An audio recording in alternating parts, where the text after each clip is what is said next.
Oh, wow, your face there, you're just stunned to silence, aren't you? You're so shocked. What was going through your head when they said your name? I couldn't possibly tell you. I'm still, to be honest, welling up when I see that again. Oh. It's such an, special moment. Yeah. And what was it like being on the show?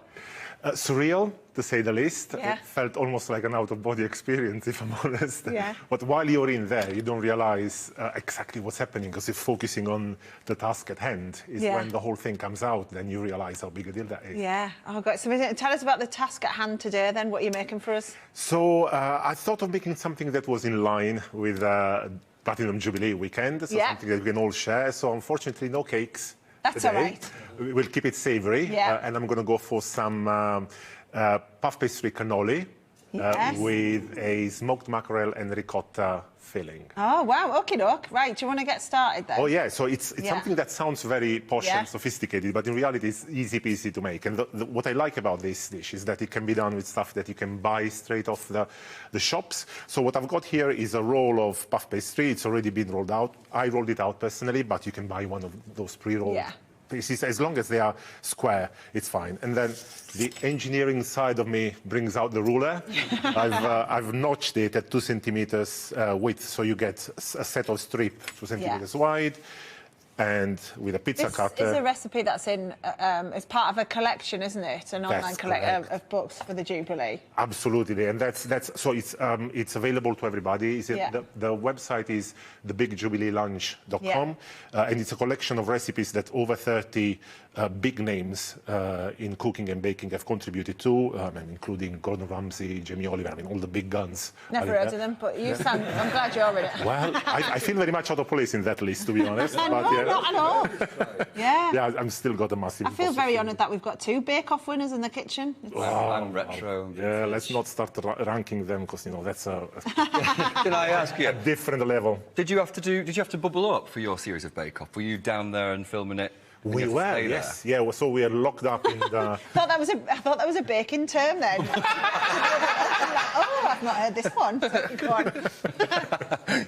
No, we were in a golden prison, in a golden cage, which was part of the fun, to be honest. I mean, the reason why I liked it is because we got to, hang out with the production team and the presenters. Having breakfast with Matt and Noel was a bit of a surreal experience, if I'm honest. Yeah, we never got. Yeah, what did they have for their breakfast?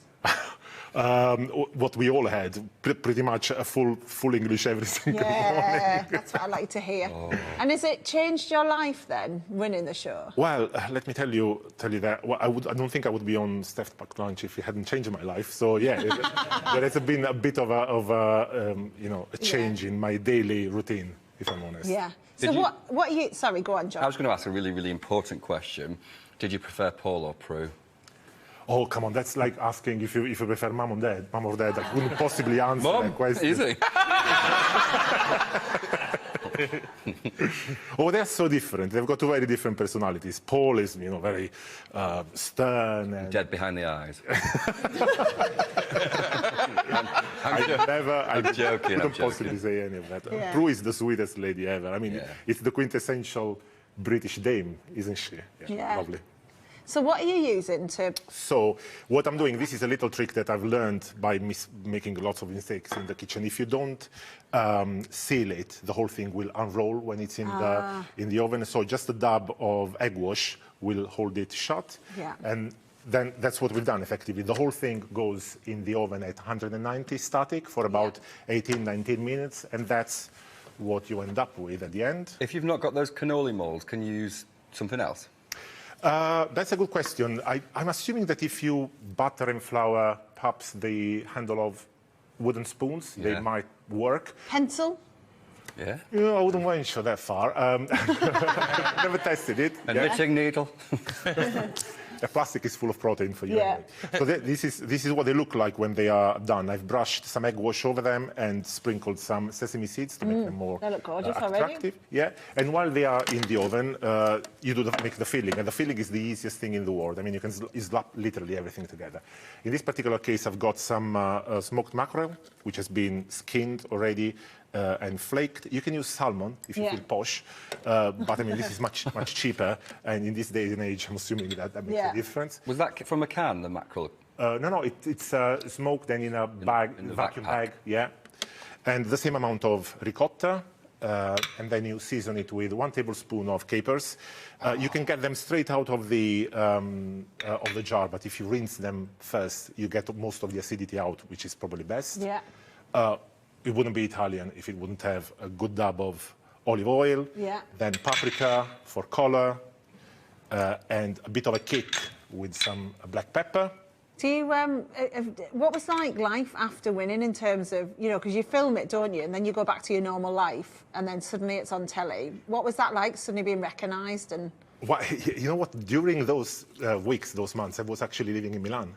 So I wasn't around here. And I felt very much like, you know, being Superman in the UK and Clark Kent in Italy, because nobody knew me over there. Whereas as soon as I landed in the UK, there was a whole bunch of people recognizing me. It was very funny. Yeah. And it's a very pleasurable, you know, experience. Having people stopping you in the street and telling you, oh, I was rooting for you. It's lovely, lovely. I only had positive feedback from it. Oh, that's good. Yeah.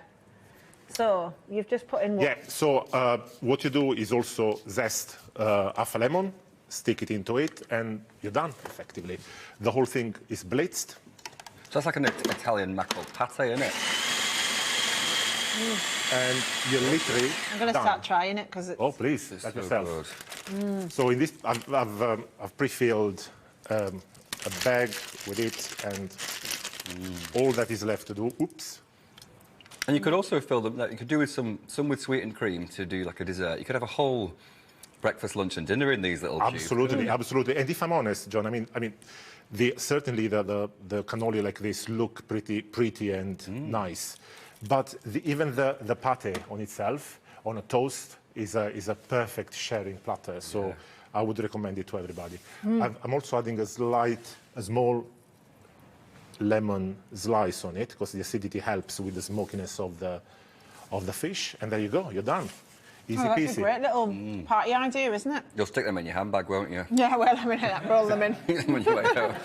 Perfect for the Jubilee Lunch. And as I said, the recipe with all the details is on the bigjubileelunch.com website, together with a full bunch of other recipes from big names. Brilliant, including yours. Giuseppe, thank you very much. But yeah, to the visit.